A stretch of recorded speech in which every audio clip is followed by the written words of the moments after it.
గిలియన్ bar syndrome అనే ఒక rare neurological condition సడన్గా ఇప్పుడు ఒక ఎపిడమిక్గా మారుతూ ఉంది.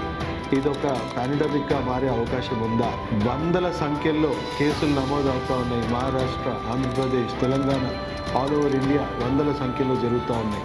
పదుల సంఖ్యలో ఆల్రెడీ మరణాలు సంభవిస్తూ ఉన్నాయి. దీని వెనుక బర్డ్ ఫ్లూ లాంటి ఏమన్నా రీజన్స్ ఉన్నాయా? ఎందుకంటే మనకు తెలుసు లక్షల సంఖ్యలో కోళ్ళు మరణిస్తూ ఉన్నాయి. కలుషితమైన ఆహారాన్ని తినడం వల్ల మనకి ఈ గిలియన్స్ బార్ సిండ్రోమ్ వస్తుందా? ఈ రోగాన్ని ఒక ఎపిడమిక్ నుంచి పాండమిక్గా మారకుండా ఎలాంటి నివారణ చర్యలు మనం పాటిస్తే మంచిది? అండ్ వీటికి ఎలాంటి వైద్యం అందుబాటులో ఉంది? నేను మీ డాక్టర్ పిఎస్ సాగర్. నేను అక్యుపంక్చర్ మరియు ఫంక్షనల్ రీహాబిలిటేషన్ స్పెషలిస్ట్. ఈరోజు సివియర్గా గిలియన్ బార్ సిండ్రోమ్ అనేది చాలా ఫాస్ట్గా స్ప్రెడ్ అవుతూ ఉంది. పోనీ ఇది ఏమైనా అంటువ్యాధి అంటే డెఫినెట్లీ ఇది అంటువ్యాధి కాదు. మనిషి నుంచి మనిషికి పాకే రోగం కాదు. కానీ కూడా సడన్గా ఒక ఎపిడమిక్గా వందల సంఖ్యలో కేసులు నమోదు అవ్వడానికి కారణాలు ఏంటి అని మనం చూసుకుంటే దీనికి కారణం ఏంటి? అసలు గిలియన్ బార్ సిండ్రోమ్ అంటే ఏంటి, దాని లక్షణాలు ఎలా ఉంటాయి మనం ఫస్ట్ చూసుకుందాం. ఇది ఏదైనా వైరస్, బ్యాక్టీరియా మన శరీరంలో ఎంటర్ అయినప్పుడు మనకి ఏదైనా ఆటో ఇమ్యూన్ సిస్టమ్ డిసార్డర్ అంటే మన రోగ నిరోధక శక్తిలో ఒక తీవ్రమైన డిఫెక్ట్ అనమాట. అంటే మన రోగ నిరోధక శక్తి మన బాడీ సెల్స్, మన హెల్దీ సెల్స్ మీద సడన్గా తిరగబడి అటాక్ చేయడం. అంటే చాలామందికి మన ఇమ్యూన్ సిస్టమ్ గురించి మనం తెలుసుకోవాల్సిన విషయం ఏంటంటే 3 రకాలుగా ఉన్నాయండి మనందరిలో immune system. Weak immune system ఉన్న వాళ్ళకి ఎలాంటి ప్రాబ్లం లేదు. బ్యాలెన్స్డ్ ఇమ్యూన్ సిస్టమ్ వీక్ ఉన్న వాళ్ళకి ఏమవుతుంది, వైరస్, బ్యాక్టీరియా ఎఫెక్ట్ అవుతుంది. మళ్ళీ వాళ్ళు కొంత ఇమ్యూనిటీని బూస్ట్ చేసుకోవడానికి ఏ చర్యలు తీసుకున్నా వాళ్ళు పూర్తిగా బయటపడవచ్చు. అలాగే బ్యాలెన్స్డ్ ఇమ్యూనిటీ ఉన్న వాళ్ళకి ఎలాంటి లక్షణాలు ఉండవు. వాళ్ళ నుంచి వైరస్ కానీ బ్యాక్టీరియా కానీ స్ప్రెడ్ అయ్యే అవకాశం ఉంది, కానీ వాళ్ళకి ఎలాంటి హాని జరగదు. ఇక్కడ ఎక్కువ ప్రాబ్లం ఉంది ఎవరికి అని అంటే ఆటో ఇమ్యూన్ డిసార్డర్స్, ఎలర్జీస్ ఉన్న వాళ్ళకి. సో ఈ ఆటో ఇమ్యూన్ సిస్టమ్ అంటే ఏంటంటే వాళ్ళ ఇమ్యూన్ సిస్టమే వాళ్ళకు శత్రువుగా పనిచేస్తూ ఉంటుంది. వైరస్ వల్ల కానీ బ్యాక్టీరియా వల్ల కానీ లేదా పడని ఆహార పదార్థాలు ఏదైనా పడినప్పుడు వాళ్ళ ఇమ్యూన్ సిస్టమ్ వాళ్ళ బాడీలో ఉన్న వీక్ టిష్యూస్ని అటాక్ చేసి డ్యామేజ్ చేస్తూ ఉంటుంది. కొన్ని వందల వేల మందికి ఆటో ఇమ్యూన్ డిసార్డర్స్తో బాధపడుతూ ఉన్నారు. 80 రకాల పైనే ఆటో ఇమ్యూన్ డిసార్డర్స్ ఉన్నాయి. దాంట్లో వన్ ఆఫ్ ద టైప్ చెప్పొచ్చు గిలియన్ బార్ సిండ్రోమ్. సో మీకు ఒకవేళ మీ ఎముకలు వీక్గా ఉన్నాయంటే మీ ఎముకల మీద దాడి జరిగి మీకు రుమాటిక్ ఆర్థరైటిస్ రావచ్చు. స్కిన్ వీక్గా ఉందనుకోండి సోరియాసిస్ కానీ ల్యూకోడర్మా లాంటి కండిషన్స్ రావచ్చు. అలాగే మీ నరాల వ్యవస్థ ఒకవేళ వీక్గా ఉందనుకోండి, నరాల వ్యవస్థ మీద దాడి జరిగి ఆ నరాలు డ్యామేజ్ అయిపోయి కాళ్ళు చేతులు తిమ్మిళ్ళు పట్టడం, వెన్నుపూస సమస్యలు రావడము, లేదా శ్వాసకోశ సంబంధించిన కండరాలు దెబ్బతిని శ్వాస పీల్చుకోవడం కష్టంగా మారడము, ఇలాంటి ఎన్నో లక్షణాలు మనకి కనబడుతూ ఉంటాయి. సో ఇలాంటి చిన్న చిన్న లక్షణాలు ఒకవేళ మీకు చేతులు తిమ్మిళ్ళు పట్టడము, నరాల్లో నడకలో మీ బ్యాలెన్స్ తప్పడం, ఇలాంటివి ఏమైనా మీకులో కనబడుతున్నాయి అంటే ఇమ్మీడియట్గా మీరు హాస్పిటల్కి చేరాల్సిన అవసరం ఉంటుంది. సో ఇక్కడ వైద్యం ఎలా ఉంటుంది గిలియన్ బార్ సిండ్రోమ్కి అని చెప్పుకుంటే ఇంగ్లీష్ మెడిసిన్లో, మోడర్న్ మెడిసిన్లో దీనికి ఉన్న ట్రీట్మెంట్ ఏంటి అని అంటే ఇమ్మీడియట్గా స్టెరాయిడ్స్ ఇచ్చేసి రోగ నిరోధక శక్తిని నిర్వీర్యంగా చేయడము అండ్ పూర్తిగా సిమ్టమ్స్ కంట్రోల్ అయిపోయాక వాళ్ళు ఆ డ్యామేజ్ నుంచి ఆ నరాలు డ్యామేజ్ అయిన నరాలని రికవర్ అవ్వడానికి రీహాబిలిటేషన్ ట్రీట్మెంట్స్ లేదా ఫిజియోథెరపీ లాంటి ట్రీట్మెంట్స్ వాళ్ళు తీసుకోవడం.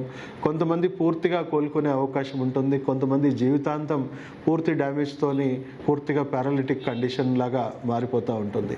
సో ఇంకా దానికంటే బెటర్ వైద్యం ఏం కనబడుతున్నాయి అంటే కొంచెం తీవ్రమైన సిమ్టమ్స్, తీవ్రంగా డ్యామేజ్ అయిన వాళ్ళకి ప్లాస్మా రీప్లేస్మెంట్ థెరపీ అంటే వేరే హెల్దీ పర్సన్లో వాళ్ళ ప్లాస్మాని సెగ్రిగేట్ చేసి హెల్దీ ఇమ్యూన్ సిస్టమ్ని వాళ్ళ బాడీకి ఎక్కించడం కానీ లేదా ఇమ్యూనోథెరపీ లాంటివి చేయడం కానీ మనం చూస్తూ ఉన్నాం. కానీ దానికంటే అద్భుతమైన వైద్యము మనకు అక్యుపంక్చర్, ఫంక్షనల్ మెడిసిన్స్లో ఉన్నాయి. సో మీకు immune system, defective immune system మీ బాడీలో ఏదైతే ఉందో దాన్ని పూర్తిగా మార్చేయచ్చు, మీ గట్ హెల్త్ని మార్చేయచ్చు. సో ఇమ్యూన్ సిస్టమ్ని, గట్ హెల్త్ని ఎలా మారుస్తామనంటే వేరే జంతువులు ఫస్ట్ మిల్క్లో ఏవైతే ఇమ్యూనిటీ సెల్స్ ఉంటాయో వాటి పిల్లలకి ఇచ్చుకుంటాయో అన్నీ కావు, కానీ కొన్ని మాత్రం మనకంటే బెటర్ ఐక్యూ, బెటర్ స్ట్రెంగ్త్ ఉన్న ఇమ్యూనిటీ కానీ బెటర్ స్ట్రెంగ్త్ ఉన్న గట్ హెల్త్ కానీ మనం మెడిసిన్ రూపంలో మెల్లిమెల్లిగా మన బాడీలో ఉన్న డిఫెక్టివ్ వ్యవస్థని రీప్లేస్ చేసుకోవడానికి అది హెల్ప్ అవుతుంది. దానివల్ల క్రానిక్ ఆటోఇమ్యూన్ డిసార్డర్స్ అన్నీ కూడా సంపూర్ణంగా శాశ్వతంగా పరిష్కారం చేస్తూనే, అలాగే ఈ గిలియన్ బార్ సిండ్రోమ్ బారిన పడ్డ వాళ్ళకి అక్యుపంక్చర్ అనేది ఒక అద్భుతమైన వైద్యం. ఎందుకంటే ఎస్పెషల్లీ నరాలు నాడుల మీద పనిచేసే వైద్య విధానం. సో మా దగ్గర ఆల్రెడీ కేసెస్ గిలియన్ బార్ సిండ్రోమ్ సంబంధించిన కేసెస్ అప్పుడప్పుడు వస్తూనే ఉంటాయి, కానీ ఇప్పుడిప్పుడే సంఖ్య బాగా పెరిగింది. సో చాలామందికి కాళ్ళు డ్యామేజ్ అవ్వడం, దానివల్ల కాళ్ళలో స్పర్శ తగ్గిపోవడము, లేదా తిమ్మిర్లు పట్టడము, వాళ్ళు నడక పూర్తిగా బ్యాలెన్స్ తప్పడము, ఇలాంటి లక్షణాలతో చాలామంది మా దగ్గరికి వస్తూ ఉన్నారు.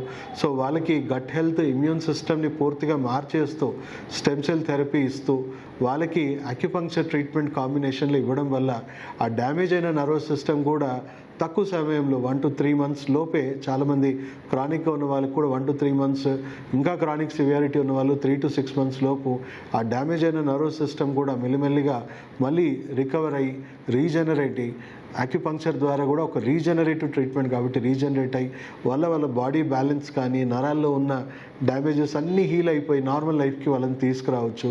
సో గిలియన్ బార్ సిండ్రోమ్ ఎవరు జాగ్రత్తగా ఉండాలి అని అంటే, ఆటోఇమ్యూన్ డిసార్డర్స్ ఉన్న వాళ్ళు ముందే సంప్రదించండి. ఎందుకంటే ఈ ఎపిడమిక్ స్పెషల్గా ఆటోఇమ్యూన్ డిసార్డర్ ఉన్న వాళ్ళని మాత్రమే ఎక్కువగా అటాక్స్ అవుతున్నాయి. సో రోగ లక్షణాలు ఎర్లీ స్టేజెస్లో ఉన్నప్పుడే మీరు వస్తే తక్కువ డ్యామేజ్తో మనం బయటపడవచ్చు. అదే కొంచెం లేట్ స్టేజెస్లో వచ్చిన వారికి మళ్ళీ మనం ఫర్దర్ డ్యామేజ్ని నివారించడానికి కూడా మనం ట్రీట్మెంట్ పనికొస్తుంది.